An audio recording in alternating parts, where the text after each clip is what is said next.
नमस्कार दोस्तों, इस वीडियो में हम आपको शिव तांडव स्तोत्रम कैसे बोला जाए तथा उसका हिंदी में क्या अर्थ होता है यह बताने जा रहे हैं।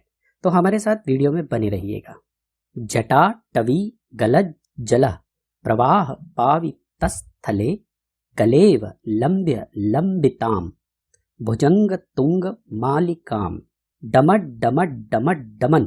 3 बार डमट डमट और उसके बाद एक बार डमन। डमट डमट डमट डमन निनाद वड्ड व ड मरवयम। डमट डमट डमट डमन निनाद वड्ड मरवयम।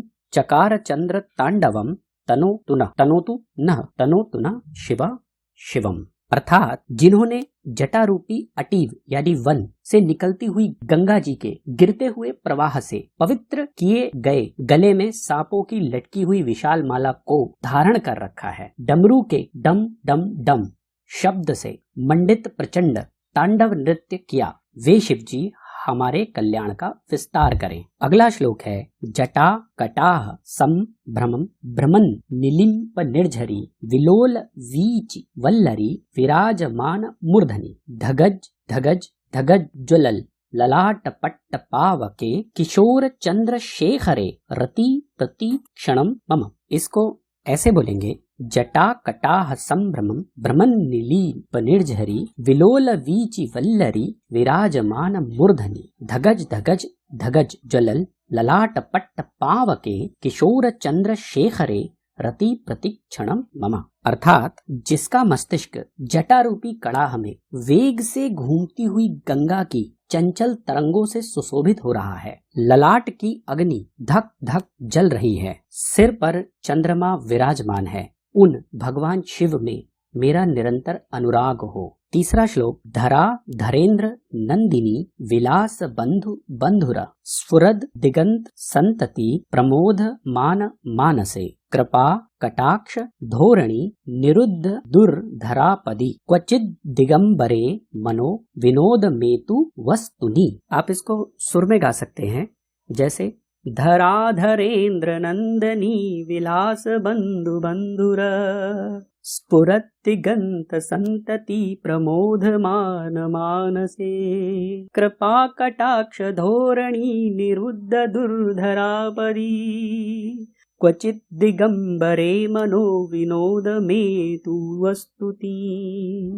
अर्थात गिरिराज किशोरी पार्वती के शिरोभूषण यानी सर के आभूषण से समस्त दिशाओं को प्रकाशित होते देख जिसका मन आनंदित हो रहा है, उसकी निरंतर कृपा दृष्टि से कठिन आपत्ति का भी निवारण हो जाता है। ऐसे किसी दिगंबर तत्व से मेरा मन आनंद प्राप्त करे। चौथा श्लोक है जटा भुजंग पिंगल स्फुरत फणा मणि प्रभा कदम्ब कुमकुम द्रव प्रलिप्त दिग वधु मुखे मदांध सिंधुर स्फुरत त्वगुप्त रीय मेदुरे। तो इसे ऐसे भी पढ़ेंगे त्वगुप्त रीय मेदुरे मनो विनोद मद्भुतम विभूत भूत भर्तरी। इसे कैसे पढ़ेंगे जटा भुजंग पिंगल स्फुरत फणामणि प्रभा कदम्ब कुमकुमद्रव प्रलिप्त दिग बधूमुखे मदांध सिंधुर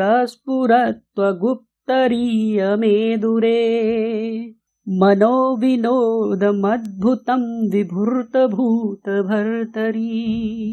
अर्थात जिसकी जटाओं में रहने वाले सर्पों के फणों की मणियों का फैलता हुआ प्रकाश पुंज दिशा रूपी स्त्रियों के मुख पर कुमकुम का लेप कर रहा है। मतवाले हाथी के हिलते हुए चमड़े का वस्त्र धारण करने से सन्निध वर्ण हुए उन भूतनाथ में मेरा चित्त अद्भुत आनंद करे। सहस्त्र लोचन प्रभित्य शेष लेख शेखर प्रसून धूलि धोरणी विधु सरांग्री पीठभु भुजंग राज मालया निबद्ध जाट जूटकः श्रिये चिराय जायताम चकोर बंधु शेखरः। इसको मैं आपको एक दूसरी धुन में गाकर बताता हूँ ताकि आपको थोड़ा समझ में आए कि आप किसी भी धुन में इसको गा सकते हैं। सहस्त्र लोचन प्रभृत्य शेषलेख शेखर प्रसून धूलि धोरिणी विभूसरान्दपीठभू भुजङ्गराजमालया निबद्ध जाटजूटकः श्रिये चिराय जायतां चकोरबन्धुशेखरः। अर्थात जिनकी चरण पादुकाएं इंद्र आदि देवताओं के प्रणाम करने से उनके मस्तक पर विराजमान फूलों के कुसुम से धूसरित हो रही है, नागराज के हार से बंधी हुई जटा वाले वे भगवान चंद्रशेखर मुझे चिरस्थायी संपत्ति देने वाले हों। छठा श्लोक है ललाट चत्वर ज्वलद धनंजय स्फुलिंगभा निपीत पंच सायकम नमन निलिम्प नायकम सुधा मयूख लेखया विराज मान शेखरम महाकपाली संपदे शिरो जटाल मस्तुनः। इसे कैसे बोलेंगे? ललाट चत्वर जलद धनंजय स्फुलिंगभा निपीति पंच सायकम नमन्निलिपिनायकम सुधामयूखलेखया विराजमान शेखरम महाकपाल संपदे शिरोजटालमस्तुनः। अर्थात जिन्होंने ललाट वेदी पर प्रज्वलित हुई अग्नि के तेज से कामदेव को नष्ट कर डाला था, जिनको इंद्र नमस्कार किया करते हैं, सुधाकर यानी चंद्रमा की कला से सुशोभित मुकुट वाला वह उन्नत विशाल ललाट वाला जटिल मस्तिष्क हमें संपत्ति प्रदान करने वाला हो। सातवां श्लोक कराल भाल पट्टिका धगद धगद धगज ज्वलद। ध्यान दीजिएगा, 2 बार धगद है और 1 बार धगज है और फिर उसके बाद ज्वलद। धनंजया होती कृत प्रचंड पंच सायके धरा धरेन्द्र नंदिनी कुचाग्र चित्र पत्रक प्रकल्प नैक शिल्पिनी त्रिलोचने रतिर मम। कैसे बोलेंगे? कराल भाल पट्टिका धगद धगद धगज्वलद धनंजयाहुतीकृत प्रचंड पंच सायके धराधरेन्द्र नंदिनी कुचाग्र चित्र पत्रक प्रकल्पनैक शिल्पिनी त्रिलोचने रतिर्मम।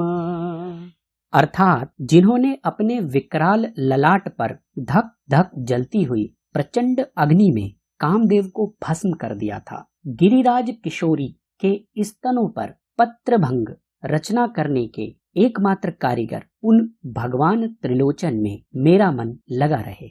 8वां श्लोक इस प्रकार है नवीन मेघ मंडली निरुद्ध दुर्धर स्फुरत। इसे ऐसे बोलेंगे दुर्धर स्फुरत कुहू निशीथिनी तमः प्रबद्ध बद्ध कंधर निलिम्प निर्झरी धरस तनोतु कृत्ति सिंधुरः कला निधान बंधुरः श्रियं जगद्धुरंधरः नवीन मेध मंडली निरुद्ध दुर्धर स्फुरत कुहू निशीथिनी तमः प्रबंध बद्ध कंदरः निलिम्प निर्झरीधरस्तनोतु कृत्ति सिंधुरः कला निधान बंधुरः श्रियं जगद्धुरंधरः।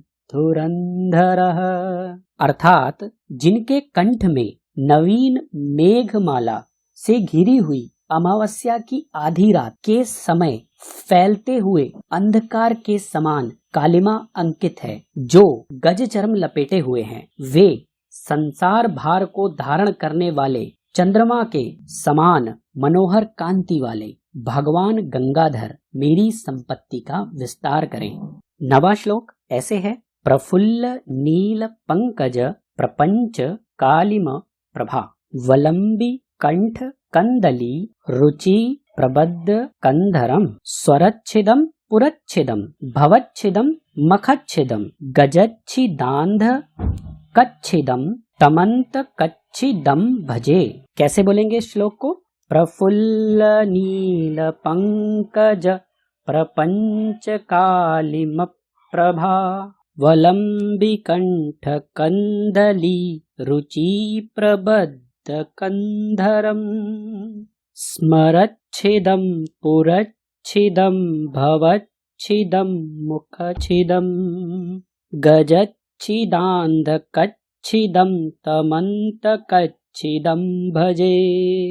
अर्थात जिसका कंठ खिले हुए नील कमल समूह की श्याम प्रभा का अनुकरण करने वाला है तथा जो कामदेव, त्रिपुर, भव यानी संसार, दक्ष यज्ञ, हाथी, अंधकासुर और यमराज का भी संहार करने वाले हैं, उन्हें मैं भजता हूँ। 10वां श्लोक है अखर्व सर्व मंगला कला कदम्ब मंजरी रस प्रवाह माधुरी विजृंभणा मधुव्रतम स्मरांतकम पुरांतकम भवांतकम मखांतकम गजांत कांध कांतकम तमंत कांतकम भजे। इसको गाकर कैसे बोलेंगे? अखर्व सर्व मंगला कला कदम्ब मर्जरी रसम प्रवाह माधुरी विजृंभणा मधुव्रतम स्मरांतकम पुरांतकम भवांतकम मखांतकम गजांतकांधकांतकम तमंतकांतकम भजे। अर्थात जो अभिमान रहित पार्वती जी के कला रूप कदम्ब मंजरी के मकरंद स्त्रोत की बढ़ती हुई माधुरी के पान करने वाले भंवर हैं तथा कामदेव, त्रिपुर, भव, दक्ष यज्ञ, हाथी, अंधकासुर और यमराज का अंत करने वाले हैं, मैं उन्हें भजता हूँ। 11वां श्लोक कैसे बोलेंगे? जयत्वदभ्र। इसको एक साथ ही बोलना ज्यादा अच्छा होता है। कैसे होगा? जयत्वदभ्र विभ्रम भ्रमद भुजंग मश्वस द्वि निर्गमत क्रम स्फुरत कराल भाल हव्य वाट धिमिद धिमिद धिमिद ध्वनन मृदंग तुंग मंगल ध्वनि क्रम प्रवर्तित प्रचंड तांडव शिव। कैसे बोलेंगे इस पूरे श्लोक को? जयत्वभद्विभ्रम भ्रमद्भुजंगमश्वस द्विनिर्गमत्क्रमस्फुरत् कराल भाल हव्यवाट धिमिद धिमिद धिमिद ध्वनन् मृदंग तुंग मंगल ध्वनि क्रम प्रवर्तित प्रचंड तांडव शिव। अर्थात जिसके मस्तक पर बड़े वेग के साथ घूमते हुए सांपों के फुफकारने से ललाट की भयंकर अग्नि क्रमशः धधकती हुई फैल रही है, धीमे धीमे बजते हुए मृदंगों के साथ गंभीर मंगल स्वर के साथ जिसका प्रचंड तांडव हो रहा है, उन भगवान शंकर की जय हो। 12वां श्लोक कैसे बोलेंगे? दृशद विचित्र तलपयोर भुजंग मौक्ति कश्रजोर गरिष्ठ रत्न लोष्टयो सुहृद विपक्ष पक्षयो तृणारविंद चक्षयो प्रजामही महेंद्रयो समः प्रवरति कह कदा सदा शिवम भजाम्यहम। अब इसको बोलेंगे कैसे? दृशद विचित्र तलपयोर भुजंग मौक्तिकाश्रजोर गरिष्ठ रत्न लोष्टयो सुहृद विपक्ष पक्षयो तृणारविंद चक्षुषो प्रजामही महेंद्रयो सम प्रवर्ति कह कदा सदा शिवम भजाम्यहम।